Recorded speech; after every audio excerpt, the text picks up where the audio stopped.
Good morning from Panhandle Outdoors with Winston Chester. Panhandle Outdoors, your source for fishing, hunting, and information for folks who enjoy the great outdoors. Now sit back, relax. It's Panhandle Outdoors. Good morning, folks. Welcome to Panhandle Outdoors. I'm Winston Chester. I'm so glad you're here on this Thursday morning. We're wrapping up the month of May. We're going to be into June before you know it. Let's do our weather brought to us by Haney Technical Center at the corner of Baldwin and Highway 77. Run by and check out all the programs they have offering for all of us, really. High today is going to be 86, low 72, and water temperature is 82. Now I'm looking on tomorrow's forecast. They're calling for it hitting 90 degrees on Friday, so be aware of that. It's ironic. It's sort of the early part of the week is cool with all that wind and cool air at night. But it's on Friday morning, they're forecasting Friday afternoon of about 90 degrees. It'll be the first time this year it has hit 90. Let's take a look at our river readings. The Apalachicola Bluntstown, it's in good shape, folks. It's at 4.8 and dropping on down to around 4 foot really by the weekend. So I know there are going to be some fly fishermen and mayfly fishermen and all kind of folks over there on the big river. Now look at the Choctawhatchee. It is on the rise. We've had a lot of rain this week up in the northern part of our viewing area. This morning is reading right at 6.8. It's going up another foot by Friday night. It may level off the weekend. So if you want to fish some rising water, Choctawhatchee will be a place to do it for the weekend. If you want to hit some below 5 foot water, the Apalachicola River system would be the place to go. All right. Let's look at a tide chart brought to us by Kent Forest Lawn Funeral Home and Cemetery. Today's Thursday, the 28th, and one more day of these neap tides. We're looking at a high tide at 7:45 this morning and low at 5:36. We only got a 0.6 foot range. But now looking at Friday, it's going to get a little bit stronger. But Saturday and Sunday will be some good tides. So be aware of that, and the tidal flow will be coming back. We're getting ready for that full moon coming up next week. So get some good water movement. Also, the marine forecast will be south-southeast and at about 5 to 10 and about a 60% chance of rain. All right, that takes care of our weather. We'll take our break and come right back.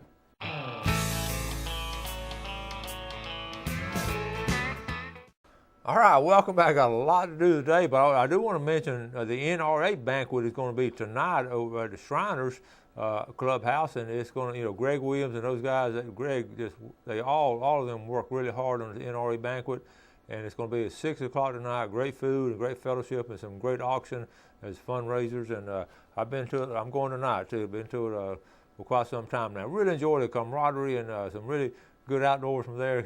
I hear some good stories, fishing and hunting. And now they got to show us pictures. I want to tell a story. Speaking of pictures, let's take a look. I got a whole volume of pictures here today. We got to get behind on them. How about some sheephead? The sheephead are still biting. This is Tim Brooks, and that's a nice sheephead. And folks, sheephead are good to eat. That's just good white flaky meat. Okay, this has nothing to do with outdoors. I just want to share this. This is Billy Donovan from University of Florida, basketball coach, saying goodbye to Gainesville. Is headed to pro basketball. But the thing about this, he took out a full-page ad in the Gainesville Sun to just tell the folks in Gainesville and in Gator Nation how much he appreciated their support and all after 20 years. And you just don't see this in college sports very often. I just thought it was very special. It's special to me because the Gainesville Sun is special. I used to, when I was a student down there, I delivered the Gainesville Sun to make a little bit of extra money. I'd get up on a little motor scooter before the crack of dawn and had a little route. But I just thought that was cool to want to share with you. There are still some good things left in college sports. Okay? Now, check out this next picture. Yes, that's my little Ashley, and that's her big red snapper. And she's wearing that old sweatshirt I've had around for years. It was cold Saturday morning, but Ashley caught this big red snapper, and what a year as a 6th grader she has had. She's got that big old Alabama buck. She got that big old gobbler, and then this big old red snapper. That's not bad for a little girl who just doesn't go all that often. So she's had a tremendous year. We're going to get a picture taken of her with all 3 of those. Okay, we're going to skip on over it now. Talking about father-son and all father-daughter, father-son and all. This is Emily McCormick and her dad Mickey doing some bass fishing up there around the farm. Isn't that a pretty smile? Emily's been on before, and old Mickey, he's just a great outdoorsman up there in Wausau. Good job. All right, here's a trophy fish right here. This is Louis Carmona on a record size. He's going to submit that record size pinfish right there. Now let's go to let's see, we've got some nice bass fishing here. Okay, I got Kenny Livingston. Let's see, Louis Camarno. I got to get this. Okay, we're going to skip this one. I got to come back to this one. Okay, here's another one of my. Okay, here, Kenny. Okay, Louis Camarno. I got him. Okay, let's go down to what happened. These pictures have gotten mixed up on me. Let me see what I can do. Okay, I've got. All right, here we go. Right here. This is Kenny Livingston. Sometimes these pictures flip around on me. Kenny Livingston was a nice mess of fish right here. I want to go back to a nice mess of, here is Brant Marshall. I'm sorry, this is Sonny Buchanan. Sonny Buchanan, this is first mess of mullet. Sonny on Miracle Paint. First, that should look familiar to a lot of folks right there. Okay. Now let's go to, let's see, I'm going to show you this one right here. This is my cousin, R.C. Mills. We were together over in Navarre over the Memorial Day weekend. He's just a man that I admire a little bit. He started, born and raised in Hosford, Florida. So all you folks over in Hosford, you probably haven't seen him since he was 18 years old, because he left there pumping gas at a little corner station there. Folks, he worked his way up in the corporate world and in the propane gas industry, and ended up on top of corporations, forming them. And just a great, strong Christian man and man of integrity, and a very benevolent man who loves his family. And I just really admire R.C. Mills, my cousin, grew up there in Hosford, so all you folks over in Liberty County. Also, this little family reunion we had, this guy here is not a good picture, just a quick shot at it. This guy here, Bruce Arians, he's a head coach for the Arizona Cardinals, and I don't know if he's going to show. Bruce Arians, head coach of Arizona Cardinals, his daughter married into the family, married one of my cousin's sons. So here we are by the pool. It's not a good picture and all, but this was, I was telling him some offensive plays to run to win the Super Bowl, and he got a big chuckle out of that. Okay, I've got Kenny here. Now let's get back to, now you're talking about a big trout. This is a nice one here. I was really proud because she watches the show all the time. This is Sherry Oliver. This is a 7-pounder.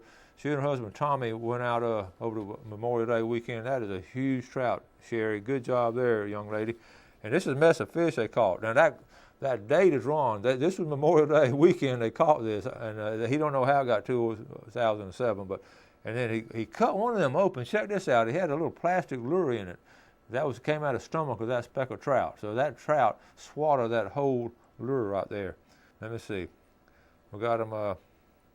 I got them all messed up in here. All right, here we go. Eddie Ramos, his wife's first redfish.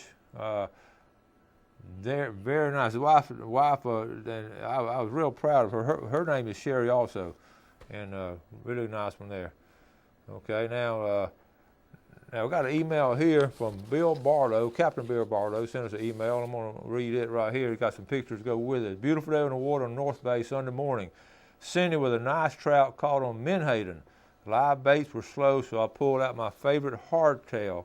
My favorite hard bait, the Miradine, made by Miralure. I first cast, I caught the single trout, 23 inches. Second cast, the small trout. Okay, the small trout at right. Okay, listen, he fishing live bait and switched over. He wasn't catching live bait. He switched over to artificial bait. He caught 2 trout there. He had great fun. What happened if he caught 2 trout. Let me see. He got 2 trout. Okay, right here. See these 2? Okay.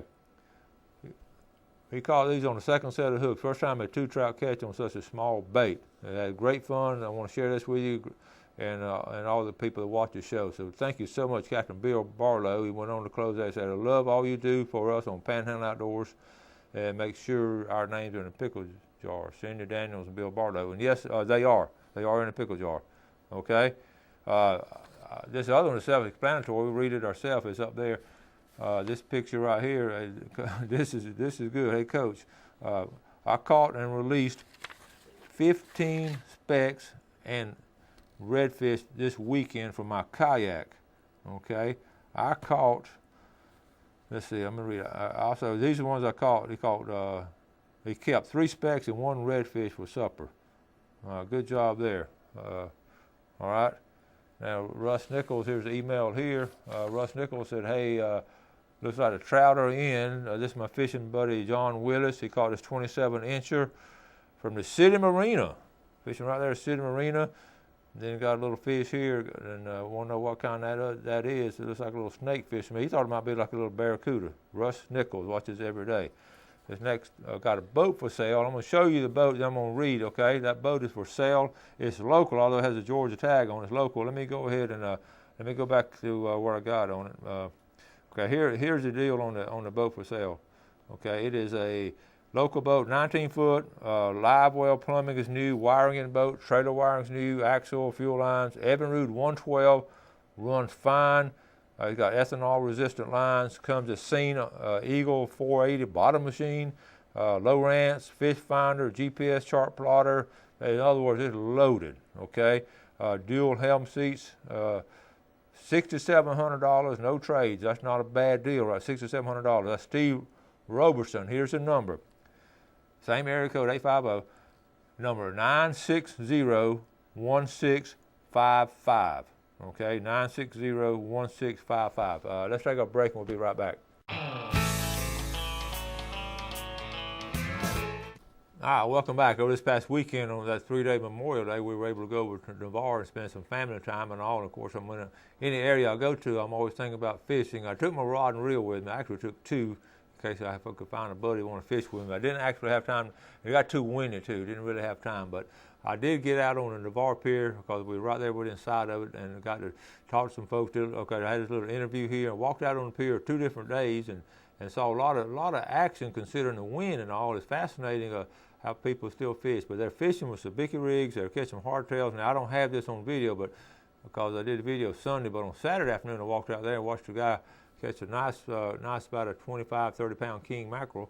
So it was good. But in Navarre Pier, they take claim of being the longest pier in the Gulf of Mexico, but it's only like a few feet longer, and I think it's because of the erosion or whatever. So, but it's the same pier, Panama City Beach County Pier, and the beach pier. They're all the same. I think the same company built all those piers. Okay. So let's go ahead and roll this video of the fishing at Navarre. Okay.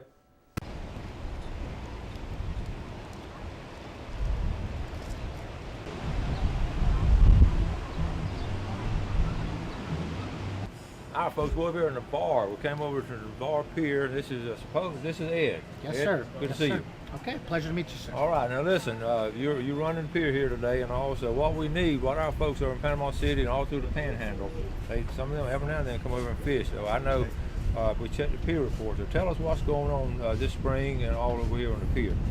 Okay, well, right now, the most fish that I've seen caught in probably the last couple of weeks is the kings. Okay. Lots of Spanish. The skipjacks are running pretty decent. With the grass out here, it's been kind of tough with some of these guys because of the fact that all the grass gets caught on their lures and stuff like that, so they're fighting that. Other than that, we've had some pretty good catches with some sharks. Okay. We've had some 6-footers up to 8-footers out here. And actually, the turtles are out there feeding, so we have to be careful with those guys as well. Right. So we have this little thing that we can do to catch them and get them released safely. Good deal. Okay, listen, let's go back a little. In the early spring, did y'all have a pretty good cobia run this year? Oh, yes. So it's been a good Definitely, run. yes. So about what was the biggest one y'all caught this year? The one that I've seen, sir, and it happened actually about a month ago, was probably about a 44-pounder. That's the largest that I've seen. Okay, what about the Pompano run? Was it a pretty good year on Pompano? Pompano's good. On the average, I would say last month as well. I don't know if the grass has any effect with them, but evidently they're just not really hitting right now. But earlier they were doing great. Yeah, good 2-pounders. I saw some 3-pounders. Very good. Really excellent fish. Very good. Now this is the longest pier on the Gulf of Mexico. How long is this pier? It is approximately 1,545 feet. It is the longest in the Gulf. That is great. All right, so now we're going into the early summer and all. So what can we look forward to coming here fishing in the summertime, early summer and all? What's it normally year after year? What will y'all be catching off here? Pretty much it stays consistent with the Spanish and the kings. Okay, all right. You ever catch many redfish off the pier? Oh yes, we catch some reds. I saw a good 12-pounder the other day. Oh, it was really nice. Yeah, real rare. I don't know why, they're just rare out there for some reason. I think the guys are actually having better luck catching the reds off the beach. Okay, yeah. So for some reason, maybe they don't like the pier, I don't know. All right. That's a good report. Yeah, thank you so much, buddy. Thank you, sir. It's a pleasure. All right.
Welcome back. Hope you enjoyed that video. It was really fascinating to me. That Navarre Pier is special to me because I go way back when I was a college student at the University of Florida. I had a friend, a new friend from Fort Walton Beach, went to Choctawhatchee High School, and we hit it off. And I came home with him one weekend, and his dad was a fisherman. And this was like the late 60s maybe, and I was in, he wanted to know if I want to go fishing. And I said, well, heck yeah, because I'd been doing all freshwater fishing and some surf fishing in St. George Island and Lake Talcott fresh water and all. So he introduced me to actual fishing on the pier. We went out that Saturday morning, but Friday night he showed me he made his own little pompano jigs. He was at Eglin. He was stationed there at Eglin and had retired in Fort Walton Beach, and he and I just hit it off. Jim didn't like to fish all that much, so I never will forget that trip. It was the first time we went out and we caught some pompano on some jigs he had made. So I can actually make my own jigs. I don't do it anymore, but that was just really fascinating to me, fishing off that Navarre Pier, and it was always a special spot. So it was great to get back there, and I've been there a few other times, but that's a good pier, and I think it's $7 to fish it, $1 to walk on it, and you can see they're catching a lot of hardtails, and those hardtails now, there's certain cultures eat those hardtails. We use them for bait. They're great bait. You know, you see how they jump around and all. They're great live bait for king mackerel. They use them for tuna, catch them for tuna and all. It's a bloody fish, sort of like a bonita. I call it like a baby bonita as far as the blood and all. But some cultures and some folks eat those, eat them, and they wash them out really good and get the blood out. But anyway, I don't care about them, but a lot of people do. Let's take a look at our fishing game forecast.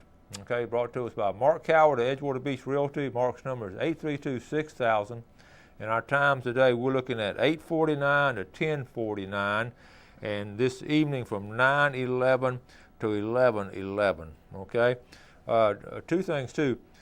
One of them, yesterday I had Travis on, and Officer Travis Bassford, FWC, and I can't get over the reports of the slow red snapper bite this past weekend. Now, remember what he said.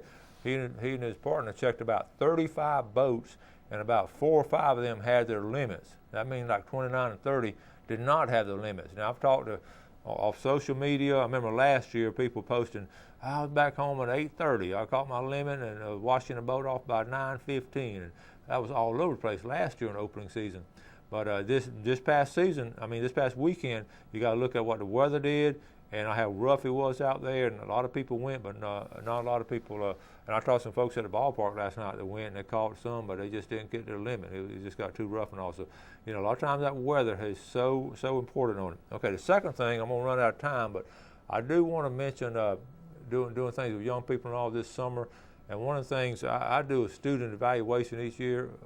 Let the students evaluate the outdoor ed class, and one of the things the majority of my students, the things they enjoy, the number one thing they enjoy when doing something outdoors was archery. They love doing archery. So I want to impress upon you how much young people enjoy doing archery. So this summer, if you had an opportunity to introduce some young person to archery, I think you will find out how much they enjoy it. I know these kids, about 90-something% of them didn't know anything about it, and they learned it, and they just got a kick out of it. These kids going off to college all over the place, but some of them are going to stick on archery, okay? Got to get out of here tomorrow now, the famous Friday fishing forecast, and also make sure you do something good for your fellow man today. You have a great day, and God bless. Thanks for joining us for Panhandle Outdoors with Winston Chester. Panhandle Outdoors features hunting, fishing, and other activities and information to help you enjoy the great outdoors. Join us next time for Panhandle Outdoors.